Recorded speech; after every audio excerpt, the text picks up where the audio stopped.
Wow, this one that I got last November 7, Tango Echo. Got Newt, Whiskey 3, Romeo Alpha November. And Mike checked in, and checked in Alicia. So she's Kilo Alpha 7 Uniform Golf Quebec, and he is Alpha Golf 7 Quebec Hotel. So who's the one I missed? All right, just wanted to show you that this receiver is working. This is the DX-302 by Realistic, Radio Shack unit that they put out some years ago. And these things are really cool. I've always liked the looks of them. And in fact, that's what got me into ham radio. I picked one of these up in 1992. And I believe this is the model. It might have been the 300. But I bought it for someone else, and I started playing with it to make sure it worked. And I just couldn't let it go. And so years later, and extra class and all of that, I've been a ham for many years, and I do enjoy ham radio and these older receivers. This is all solid state, of course, and this one has had some rough treatment. It's been stored not in the best place. Physically, it's not too terrible bad. I cleaned it a little bit, but it's not perfect.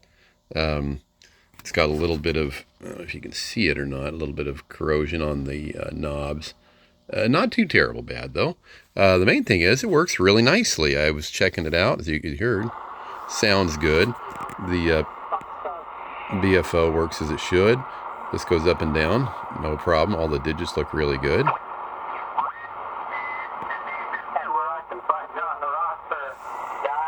We got a couple nets going on here on 80 meters, but it's quite the radio to use. You'll want to have a manual with this if you've never used one before. They're a little tricky to get used to. You just can't turn it on and adjust the VFO here, because you have this this inner knob, which is the kilohertz, and you have the megahertz shift here. So you turn this outer ring like this, and you'll see there's the 2, there's the 1, and so forth. But don't expect to necessarily receive in that area, because you have to have the pre-selector knob in the correct corresponding position, as well as the pre-selector tune knob. So there's a little bit of actual operation that goes on to run one of these things, but they're fun to use, and I like the looks of them. Got the nice S meter.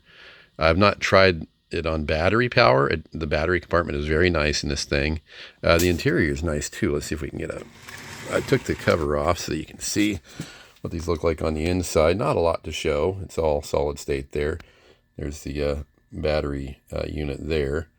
Had just a little bit of corrosion. There's a screw you can see back there. So over time, I just think it's the way it was stored possibly. But the boards themselves look quite nice. And as you can see there, let's see. There you have it. They all look in pretty good shape, I'd say. And it's working.